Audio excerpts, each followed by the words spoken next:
सुप्रभात बेटा। आज हम अपना 8वीं क्लास का 5वां अध्याय बच्चों के वस्त्र पढ़ रहे हैं। ठीक है बेटा। अब इसमें पहला पॉइंट है वस्त्रों का चुनाव। बेटा सब वस्त्र खरीदे जाते हैं तो हम वस्त्रों का चुनाव करते हैं। चुनाव क्या होता है? उसका सिलेक्शन करना, चुनाव करना। ठीक है बेटा। सभी वस्त्रों को खरीदते हैं, बड़े भी खरीदते हैं और बच्चे भी। लेकिन पसंद नापसंद हमारा बच्चों का हो सकता है कि मम्मी पापा बड़े उसका डिसीजन लेते हो, लेकिन कई बार छोटे भी डिसीजन ले लेते हैं कि मुझे ये पसंद है तो मुझे ये चाहिए। पहले बेटा हमें ये हमारे जीवन में जो हम वस्त्र पहनते हैं, हमारे जीवन के लिए वस्त्र सबके लिए आवश्यक है। अब वस्त्र पहनते क्यों है? सबसे पहले हमें पता होना चाहिए कि हम वस्त्र पहनते क्यों हैं। हम वस्त्र इसलिए पहनते हैं कि अपने शरीर को ढकने के लिए। ठीक है बेटा। हम वस्त्र पहनते हैं, साथ में सर्दी और गर्मी से बचने के लिए हम वस्त्र पहनते हैं, और हम वस्त्र पहनते हैं अपने आप को सुंदर दिखने के लिए, इसीलिए हम वस्त्र पहनते हैं। उससे क्या है, वस्त्र हम अच्छे पहनते हैं, जैसे भी वस्त्र हम पहनेंगे वैसा ही हमारा क्या है, व्यक्तित्व बन जाता है। वो व्यक्तित्व को प्रभावित और प्रभावहीन कौन बनाते हैं? वस्त्र ही बनाते हैं। अगर हमें प्रभावशाली व्यक्तित्व के लिए वस्त्रों का चुनाव करना है तो हमें कुछ बातों का ध्यान रखना चाहिए, जिससे कि हमारा व्यक्तित्व अच्छा उभरेगा। उससे जैसे हम वस्त्रों का चुनाव करें हमारे, क्योंकि बच्चों के वस्त्र में सबसे पहला हमारा पॉइंट क्या है? वस्त्रों का चुनाव। ठीक है। वस्त्रों के चुनाव के लिए निम्न रूप से हम इन बातों को ध्यान में रखते हैं। पहला हमारा क्या है? रंग योजना। ख हमारा कपड़ों का डिजाइन, और ग कस कपड़े की किस्म। ठीक है बेटा। कभी भी हम वस्त्रों का चुनाव करते हैं तो इन 3 बातों को हम ध्यान में रखते हैं, रखना चाहिए सभी को। पहला है रंग योजना। रंग क्या होता है? हमारे व्यक्तित्व का रंगों के साथ अटूट संबंध होता है। रंगों का सही या गलत जो हम चुनाव करते हैं, उससे ही हमारा आकर्षक कपड़ों का घट भी सकता है और बढ़ भी सकता है। तो रंग योजना का जब हम चुनाव करें तो रंग योजना में हम किन किन बातों का ध्यान रखें? सबसे पहले हमारा है त्वचा का रंग। जब भी हम कभी वस्त्रों का चुनाव करते हैं तो हमें जो व्यक्ति खरीद रहा है अपनी त्वचा के रंग को ध्यान में रखते हुए ही त्वचा का आधार पर ही वस्त्रों का चुनाव करना चाहिए। जैसे कि गोरी त्वचा का अगर कोई व्यक्ति है या बालक है तो उसको कैसे रंग का कपड़ा खरीदना चाहिए? हल्का गुलाबी रंग का, या फिर आसमानी व स्लेटी रंग, या अन्य कोई भी अधिक जो चटक होते हैं या अधिक खेले हुए रंग है वे खरीद सकते हैं, वे अच्छे लगते हैं। फिर उसमें अगर गेहूं रंग की त्वचा है तो उस पर काला, नीला या चटक रंगों के साथ साथ हल्के रंग भी आकर्षित लगते हैं। ठीक है बेटा। जब भी हम कपड़े खरीदते हैं तो उसमें कलर को जब हम ध्यान में रखें तो कलर हम पहले अपनी त्वचा के रंग के आधार पर खरीदें। दूसरा, शरीर का आकार, आकार के आधार पर भी खरीदना चाहिए रंग। जैसे कि गर्म रंग जैसे लाल, संतरी, पीला शारीरिक रचना को उभारते हैं, जो गहरे रंग होते हैं, जो गर्म रंग होते हैं, और आकार के बड़े होने का भी आभास देते हैं, जो गर्म रंग होते हैं। लेकिन अतः अगर मोटे व्यक्ति पर हल्के रंग जैसे नीला, हरा, फिरोजी आदि आकर्षित लगते हैं, क्योंकि यह रंग शरीर के मोटापे को दबाने वाले होते हैं। ठीक है बेटा। इस बात का ध्यान रखें कि अगर कोई मोटा व्यक्ति है तो उसे ठंडे रंग खरीदने चाहिए, जिससे कि वो अधिक मोटा ना लगे। तीसरा है समय एवं अवसर। जब वस्त्रों के रंगों का चुनाव हम करते हैं तो हम अपने समय को और अवसर को ध्यान में रखते हैं। अगर हमें कोई कपड़ा रात के समय पहनना है तो हम चटकदार एवं भड़कीले रंग अच्छे लगते हैं, और दिन में अगर वे हम पहन लेंगे चटकीले भड़कीले रंग तो उससे क्या होगा, बेचैनी हो सकती है। ठीक है। तो ये क्या था, समय को ध्यान में रखते हुए खरीदे। साथ में अवसर को भी ध्यान में रखे कि अवसर किस अवसर के लिए खरीद रहे हो। विवाह है, कोई त्योहार है, तो उल्लासपूर्ण वातावरण है तो चटकीले रंग के वस्त्र जो आकर्षित लगते हैं। उसके अपोजिट अगर हम देखते हैं, अगर हम स्कूल के लिए, कॉलेज के लिए, दफ्तर के लिए कोई वस्त्र खरीद रहे हैं तो उसके लिए चटकीले रंग की बल्कि अच्छे नहीं लगते हैं। ठीक है बेटा। इस बात को ध्यान रखते हैं रंग में। फोर्थ है हमारा आयु, कि आयु को ध्यान में रखते हुए वस्त्रों का चुनाव करना चाहिए। रंगों का चुनाव करते समय वस्त्र पहनने वाले की आयु का ध्यान रखना आवश्यक होता है। ठीक है बेटा। आयु जैसे कि हमारी कोई बच्चा है, बूढ़ा है, जवान है, महिला है, पुरुष है, तो उसकी अलग अलग अवस्थाएं हैं, ठीक है, उसके आधार पर ही हमें वस्त्र खरीदने चाहिए। बच्चों पर हर तरह प्रकार के रंग अच्छे लगते हैं, तो वयस्कों पर क्या है, हल्के रंग के अच्छे लगते हैं। अगर कोई वृद्ध मतलब बूढ़ा व्यक्ति है तो उस पर सफेद रंग अच्छे लगते हैं। और किशोरों पर न ही बहुत चटक वाले रंग और न ही बहुत हल्के रंग आकर्षित लगते हैं। किशोर क्या होता है बेटा? किशोरों मतलब क्यों, जो 18 साल से अधिक आयु का होता है, ठीक है बेटा, 18 से लेके 25 साल की उम्र जिसकी होती है वो किशोरावस्था के लगभग में आता है, ठीक है। वे अगर उस आयु का कोई बच्चा है तो उसको ऐसे कपड़े हल्के रंग का आकर्षित लगते हैं, न अधिक हल्के और न अधिक चटक। किशोरों को अपने शरीर के आकार, त्वचा के रंग के आधार पर व्यक्तित्व को ध्यान में रखते हुए रंगों का चुनाव करना चाहिए। फिर है लिंग। लिंग क्या होता है बेटा? लिंग होते हैं स्त्री और पुल्लिंग, ठीक है, हमने संस्कृत में भी पढ़ा, हिंदी में पढ़ा है लिंग हमारा। रंगों का चुनाव करते समय हम लिंगों को ध्यान में रखना भी आवश्यक होता है, क्योंकि जैसे कि रंग जैसे लाल, पीला, हरा जो है वो क्या है, स्त्रियों पर पुरुषों की अपेक्षा अधिक अच्छा लगता है। तो जो स्त्री है उनको लाल, पीला, हरा उन पे अच्छा लगता है, जबकि पुरुषों पर हल्के रंग जैसे सफेद है, बादामी है, भूरा है, स्लेटी है, नीला आदि रंग अच्छे लगते हैं। छठा है ऋतु के आधार पर। ऋतु क्या है? सर्दी गर्मी जो होती है हमारी, उसके आधार पर भी रंगों का चुनाव किया जाता है, करते हैं ना हम। सर्दियों में अलग कलर के होते हैं, गर्मियों में अलग कलर के हमें मिलते हैं। जैसे कि सर्दियों में गर्म रंग के लाल है, पीला है, नारंगी अच्छे लगते हैं, आकर्षक लगते हैं। तो गर्मियों में हल्के रंग जैसे नीला, हरा, फिरोजी अधिक आकर्षक लगती है। फिर वस्त्रों के रंगों का चुनाव जब हम करते हैं, 7वां पॉइंट हमारे डिजाइन, कि उस पर कोई ना कोई डिजाइन बना होता है। रंगों का रंग का चुनाव करते समय वस्त्र के डिजाइन का भी ध्यान में रखना आवश्यक होता है। वस्त्र के डिजाइन के अनुरूप ही परस्पर मेल खाने वाले रंगों या परस्पर विरोधी रंगों का प्रयोग किया जा सकता है। उदाहरण के रूप में जैसे कि कोई सलवार के रंग से मेल खाते रंग से कमीज पर कढ़ाई की गई हो, या पाइपिंग है, या अथवा कोई डिजाइन बनाया है, तो सूट का आकर्षक अधिक हो जाता है। ऐसे होता है सलवार और कमीज में उसमें मैचिंग होनी चाहिए, कोई कढ़ाई हो या डिजाइन बना हुआ होगा तो अच्छी लगती है। 8वां पॉइंट हमारा फैशन, कि आज का युग क्या है, हमारा फैशन का युग है। फैशन के अनुसार कभी हल्के रंग का अच्छा लगता है तो कभी चटकीले रंग अच्छे लगते हैं। वस्त्रों के लिए रंगों का चुनाव करते समय फैशन को ध्यान में रखना आवश्यक होता है। फैशन का अंधा अनुकरण भी ठीक नहीं है, क्योंकि रंग चुनते समय अन्य बातों का भी ध्यान रखना आवश्यक है, क्योंकि फैशन के अनुसार हमारे वही हमें मिल जाता है, ठीक है बेटा। तो लेकिन सारे पॉइंट हमें ध्यान में रखते हुए ही वस्त्रों का चुनाव करना चाहिए। हम क्या पढ़ रहे थे? वस्त्रों का चुनाव करते समय ध्यान रखने योग्य बातें। पहला हमारा क्या था इसमें? रंग योजना। दूसरा है कपड़े का डिजाइन, और तीसरा कपड़े की किस्म। तो दूसरे हम आ गए कपड़े के डिजाइन में। इसमें आप बुक में जब देखोगे तो उसमें काफी सारे डिजाइन बने होंगे, उसको अच्छी तरह देखना बेटा, ठीक है। ऊपर हमारा जो है, पहले हम पढ़ेंगे, पहला है खड़ी रेखा वाले डिजाइन। खड़ी रेखा वाले कौन से होते हैं? जो सबसे पहले वाला आप दिखाई दे रहा है सीधा, खड़ी रेखा होती है, सीधी रेखा।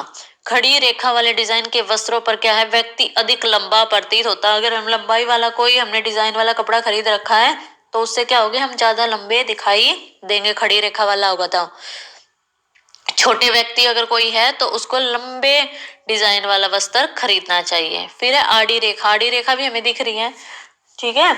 आड़ी रेखा होती है, आड़ी रेखा जो है लंबाई कम होने का आभास देती है, आड़ी रेखा है, ठीक है। और तथा उनके शरीर का आकार भी टेढ़ा दिखता है। लंबे व पतले व्यक्ति पर आड़ी रेखा वाले डिजाइन अच्छे लगते हैं, ठीक है बेटा। जो लंबे व्यक्ति अगर वे आड़ी पहन रखी है उन्होंने, तो वे अधिक लंबे और अधिक पतले नहीं दिखेंगे, उसको आड़ी रेखा वाला डिजाइन खरीदना चाहिए कपड़े पर।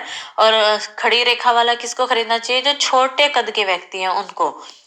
तीसरा हमारी आ जाती है तिरछी रेखा वाला डिजाइन। तिरछी रेखा चौड़ाई को कम करने और लंबाई को थोड़ा सा बढ़ाने वाली होती है।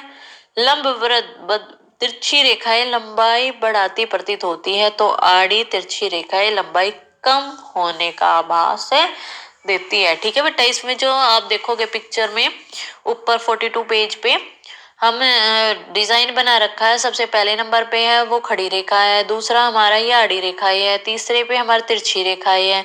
और तिरछी रेखा में एक तो लंबवत वाली तो ये हो गई हमारी तिरछी रेखा, और आड़ी तिरछी रेखाएं जो है ये वाली हो गई। ठीक है बेटा, तो ये हमारी तिरछी रेखा है, इसको भी हम सेम खड़ी रेखा और आड़ी रेखा के आधार पर तिरछी रेखा को हम खरीदते हैं। अगर आड़ी तिरछी है तो उसमें क्या है, वो क्या कर रही है, हमें लंबाई कम होने का आभास दिला रही है। ठीक है, तो ये दुबले पतले जो लंबे हैं वे खरीद सकते हैं। अब फोर्थ पॉइंट पे आ जाते हैं हम, वक्र रेखाएं वाले डिजाइन। वक्र रेखाएं वाले हमारे ये वाले हैं। वक्र रेखाओं का घुमाव लंबवत होता है तो लंबाई के बड़े होने का आभास देता है, जैसे कि ये दे रही है। इसके अपोजिट अगर घुमावदार आड़ा हो तो वो लंबाई को एहसास दिला रही है। ठीक है, लंबाई का है ना तो कम होने का आभास देता है ये। ठीक है बेटा, ये समझ आ रही है आपको। फिर हमारा है वी आकार की भी पिक्चर हमें दिख रही है। वी आकार रेखा वाले भी डिजाइन होते हैं, उसको क्या है, वो भी लंबाई अधिक हो तो लंबाई के बड़े होने का आभास होता है, और वी अक्षर का ऊपरी भाग चौड़ा हो तो चौड़ाई अधिक होने का आभास देता है। ठीक है बेटा, ये वाला हमें क्या लंबाई का आभास दे रहा है, ये हमें चौड़ाई का। फिर 6 पॉइंट हमारे फूल वाले डिजाइन। बेटा हम जब कोई कपड़ा खरीदते हैं, वस्त्रों का चुनाव करते हैं, तो उसमें अनेक प्रकार के फूल बने होते हैं डिजाइन के।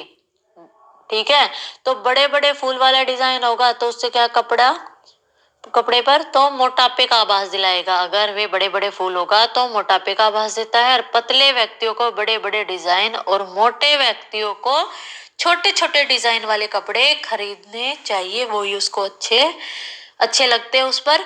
ठीक है बेटा, याद रखना, अगर कोई मोटा है तो उसको क्या करना है, मोटा है तो उसको छोटे डिजाइन वाला, और पतला है तो उसको बड़े डिजाइन वाला कपड़े का चुनाव करना चाहिए।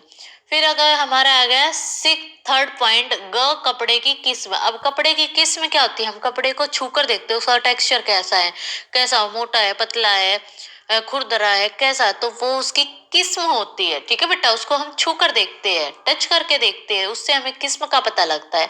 बाजार में विभिन्न किस्मों के कपड़े उपलब्ध है तथा हमें अपनी आवश्यकता के अनुसार ही उनका चयन करना चाहिए, उनका चुनाव करना चाहिए।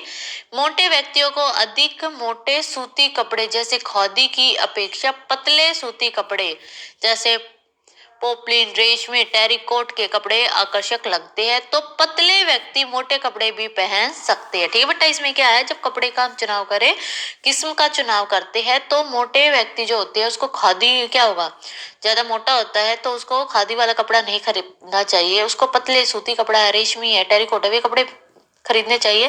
क्योंकि पतला व्यक्ति क्या है, मोटे वाला जो कपड़ा है वो हम खरीद सकते हैं। क्योंकि खादी क्या होता है, खड़ा खड़े जो कपड़े होते हैं, अगर वे खड़े खड़े रहते हैं तो वे क्या है, मोटे व्यक्ति को नहीं पहनने चाहिए। पतला व्यक्ति पहनेगा तो वो खड़े खड़े में और थोड़ा सा सही लगेगा। ठीक है बेटा, किस्म को है ध्यान में रखते हुए कपड़ों का चुनाव करना चाहिए। फिर बच्चों के फ्रॉक की चोली। बेटा ये हमारा प्रैक्टिकल का वर्क था। ठीक है, तो इसको अभी हम नहीं कर रहे हैं, ये फ्रॉक वाले को हम छोड़ रहे हैं। अब हमारे हैं फ्रॉक बनाने में प्रयोग आने वाली आवश्यक टाके। हम वैसे नॉर्मली टाकों के बारे में हम पढ़ लेते हैं कि टाके होते क्या है। ठीक है बेटा, जो टाके होते हैं वे अनेक प्रकार के टाके होते हैं, जैसे घर में जो उपयोग करते हैं हम या हमारे कपड़ों पर लगे होते हैं, जैसे कच्चा टाका है, पक्का टाका है, तुरपाई है। ठीक है, या फिर बटन लगे होते हैं, काज है।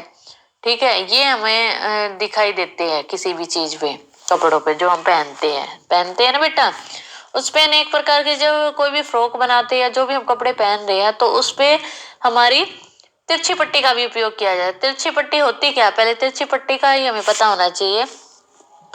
तिरछी पट्टी होती क्या है बेटा, सिले हुए कपड़े के किनारों पर कई प्रकार से मोड़ा जा सकता है। ठीक है बेटा, सिले हुए किनारे, अगर किनारे वाला पोर्शन है तो उसको कई हिस्सों से मोड़ सकते हैं। सीधे हिस्से को तो बीच से मोड़ सकते हैं क्योंकि वह आसानी से मुड़ जाता है, लेकिन अगर गोलाई वाले किनारों से अगर बीच में किनारे को अगर मोड़ना है तो उसमें क्या है, सीधा जोड़ेंगे तो क्या है, झोला जाएगा। इसलिए तिरछी पट्टी का प्रयोग किया जाता है, जिससे गोलाई वाले आकार में, ठीक है, जिससे कि वो अच्छा आसानी से खींचकर लगाई जा सके और लचक बनी रहे। तिरछी पट्टी को हम पाइपिंग के रूप में या पूरा अंदर मोड़कर भी लगा सकते हैं। तिरछी पट्टी का उपयोग बेटा क्या है कि जब कोई कपड़ा अपना, जैसे कि कोई कमीज है, हमारा सूट है, तो सूट पे जो हमारा गला जो बनता है, अगर हमने गोल गला बनवाया है तो उस पे तिरछी पट्टी का उपयोग किया जाता है। उसको तिरछा काट लेते हैं, सीधे कपड़े को नहीं काटते हैं, क्योंकि वो जब गोलाई में जब उसको लगाया जाता है तो आराम से तिरछी पट्टी करके ही लगाई जाती है, सीधी नहीं लगा सकते हैं। ठीक है बेटा, बस हमें तिरछी पट्टी होता है क्या ये हमें पता होना था। ठीक है बेटा, आगे हमारा और क्या है, बटनों की पट्टी बनाना। बटन, अब ये जैसे कि ये लगा कि चलो बटन है तो बटन पे हम कैसे लगाते हैं, बटन की पट्टी हम लगाते क्यों हैं? वस्त्रों पर पट्टी हम इसलिए बनाते हैं कि कपड़े को आसानी से उतारा व पहना जा सके, इसलिए हम बटनों पर पट्टी लगाते हैं। ठीक है बेटा, ये बस इतना ही है कि वस्त्रों पर हम पट्टी क्यों लगाते हैं, कपड़ा आसानी से पहना व उतारा जा सकते, इसलिए हम कपड़ों पर पट्टी लगाते हैं। दिख रही है ना सभी बच्चों को, पट्टी लगा रखी है कि क्या करते हैं, कपड़ा होता है उसको बीच में से काट देते हैं और उसको मोड़ देते हैं और फिर उस पर क्या लगा देते हैं, पट्टी पर बटन लगा देते हैं कि बटन लगाने से क्या होगा कि बटन लगे होंगे तो कपड़े को पहनना और निकालना आसान हो जाता है। फिर हमें बटन के साथ साथ काज का भी हमें पता होना चाहिए उसमें, क्योंकि बटन हमारे किस पे लगते हैं, काज पे। ये काज दिख रहे हैं बेटा, अपने कपड़ों पे भी देखा होगा काज, इधर बटन है इधर काज है, बटन को हम किस में लगाते हैं, काज में। ठीक है बेटा, इतना हमारा कंप्लीट हो गया है। अब हम करेंगे कढ़ाई के विभिन्न टाके। ठीक है बेटा, अब हम कर रहे हैं कढ़ाई के विभिन्न टाके। कढ़ाई के लिए हमें मूल रूप से मूल टाके होते हैं, उसमें हमारा पहला है बखिया टाका। इस टाके को हम क्या है कढ़ाई के लिए भी प्रयोग करते हैं। बखिया टाका क्या होता है, हमारा बारीक फूल या पत्ती या नाम के अक्षर बनाने में भी प्रयोग हम करते हैं। किसका, बखिए टाके का। और बखिए टाके का हम जब कपड़ा हम सिलते हैं, जैसे हमारा कमीज जो है वो सिल रखा है तो उसमें भी कौन से टाके का उपयोग किया गया है, बखिया टाके का। फिर अगर हमारा दूसरा टाका है छोटा कच्चा, कि कच्चा टाका करते हैं ना हम सूटों पे कमीज पे कोई भी तुरपाई करनी है तो उससे पहले क्या करते हैं, कच्चा कर देते हैं, तो छोटा छोटा भी कच्चे टाका किया जाता है कढ़ाई के लिए। इसकी जगह टाके में थोड़ा कम या बराबर भी ले सकते हैं। ठीक है, धागा डालने के बाद कच्चे में दूसरे रंग का धागा डालने से सुंदर लेस बनाई जा सकती है। लेस बनाते हुए इस प्रकार का बात का ध्यान रखें कि सुई में कपड़ा नहीं आए। ठीक है बेटा, फिर हमारा डंडी टाका। यह टाका क्या होता है, उल्टे बखिए की भांति बनाया जाता है। इसे बाई तरफ से शुरू करते हुए थोड़ा तिरछा टाकते हैं।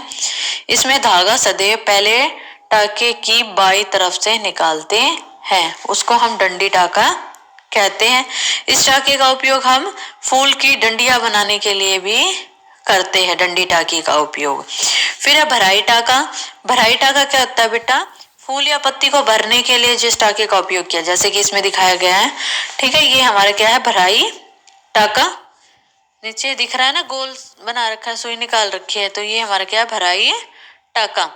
इसमें टाका एक दूसरे से सटे हुए और सीधे या तिरछे रूप में हम ले सकते हैं, इसको भराई टाका कहते हैं। फिर हमारा जंजीरी टाका।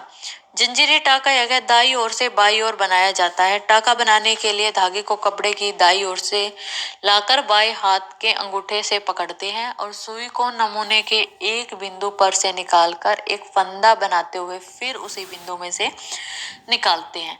इस बात का ध्यान रखना चाहिए कि धागा सदैव सुई के नीचे रहे। ठीक है बेटा, ये हमारे टाके हैं बेटा। ये अगर हम स्कूल में आते तो वहाँ पे आराम से हो सकते थे, लेकिन कुछ नहीं, प्रैक्टिकल वर्क अभी हम नहीं कर रहे हैं। प्रैक्टिकल वर्क अभी हमें इस चैप्टर के क्वेश्चन आंसर करने हैं मेन।